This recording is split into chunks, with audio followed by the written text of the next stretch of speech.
munaasabadan oo miseer sare loo soo agaasimay isla markaana ay ka soo qayb galeen xildhibaano ka tirsan dowlad goboleedka Galmudug maamulka degmada Gaalkacyo odayaal iyo waxgarad iyo qaybaha bulshada ee ku nool magaalada Gaalkacyo ayaa ujeedkeedu waxay ahayd mid beesha Abuukar Culus oo ah mid kamid ah beelaha deegaanada Galmudug ay ku soo bandhigeen qaadashada xarigii labaad oo ay qaateen tan iyo sanadkii 1925 oo ahayd markii ay qaateen xarigii koowaad munaasabadan oo mid lagu ogeysiinayay beelaha deegaanka gobolka Mudug qaadashada xarigii labaad ayaa badi dadkii ka qayb galay waxay sheegeen in loo baahnaa in beesha ay qaadato xariga labaad maadaama ay sheegeen inay la soo daaheen qaar kamid ah waxgaradka beesha maanta xariga qaadatay ayaa sharaxaad ka bixiyay marxaladihii la soo mariyay sababta keentay inay qaataan xarigaasi raadka cusmarka beelweynta sacad iyo beelweyn iyo dadka kale walaalaheena dariska nala waxaan weysiinaynaa raadka cusub sano kadib xarig labaad bay qaateen oo ay ku qaateen xisaab iyo aqoon iyo intay xisaabtameen ay ku qaateen waxaan rajaynayaa dadka 90 sano kadib aan mar labaad xaflad dhigan inay saddex qolo yihiin saddex qolo waxa ka cusub baasi ilaaliya oo aan fowdo laga dhigay aad doonaasan walaalayaal xarigan labaad oo aan sheegnay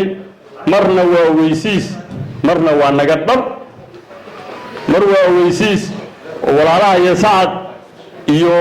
dadka kale oo aan ka marti qaadnay baan weysiinaynaa inaan xarig labaad qaadanay hal qarnina aan xarig soo ahayn dhab waxa naga ah xarig shaydaan ma ahan xarig siyaasadeed ma ahan xarig yacni maaragtay dad lagu dhibaayo ma ahan xarig gargar weeye oo daacad ah oo dhab ah qaar ka mid ah salaadiintii waxgaradka Gaalkacyo ayaa sheegay inay soo dhaweynayaan qaadashada xariga labaad ee ay qaadatay beesha Abuukar Culus annaguna waxaan markhaatiga ka ahaanaynaa aan kana hadli doonaa haddii alla yidhaahdo sidaas aad ugu hurmiyeysateen kana hadasheen xarigu hadduu sidii aad ka hadasheen markii uu yahay waa sidaan doonayno waana sidaan soo dhaweynaynaa boqolkiiba boqol walaal ku garab taagan waxaa la yidhi wiil waxaa kugu filan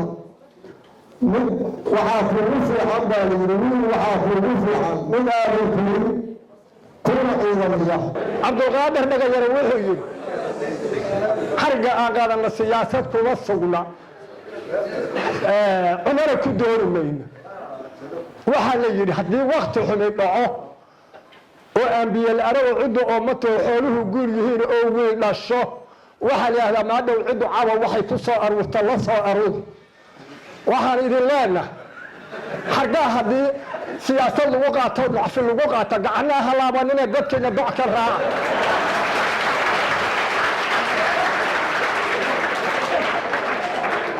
asalaamu calaykum waraxmatullaahi intaasaa hadalkayga uga bax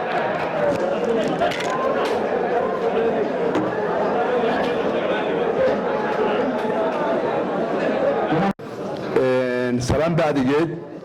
waxaan rabaa inaan mahadcelin iyo hambaliyo u diro walaalaha gobashaan maanta dhigay xarigii labaad qaatay horeyna loo ogaa beesha sacad meeqaankii iyo sharafkii iyo waxwadaaggii ay la lahaayeen iyo magacii ay ku dhex lahaayeen xarigan mar haddii dadkii dhammaan soo dhoweeyey oo sacad qoysaan hadlin uusan jirin lana aqbalay sidaasuu hoosta uga saxiixay aniguna hoosta uga saxiixay duqa degmada Gaalkacyo Xirsi Yuusuf Barre iyo xildhibaan Maxamed Xuseen Tahliil ayaa ugu dambeyntii hadlay waxa la isla go'aansaday maanta waa la kala guurayaa xogaa waxa muuqata nin waliba markiisuu raranayaa baash waxaan dhihi lahaa adinku aad iyo aad u mahadsan iyadoo ay sax tahay waxaan waa sheer weeye sooma 13 sheer bay ahaayeen qof waliba boqolkii intaasuu ku leeyahay wey waxbay ku salaysnaayeen xuduudda xarigaani marka maanta mucjiso weyn buu rimayahay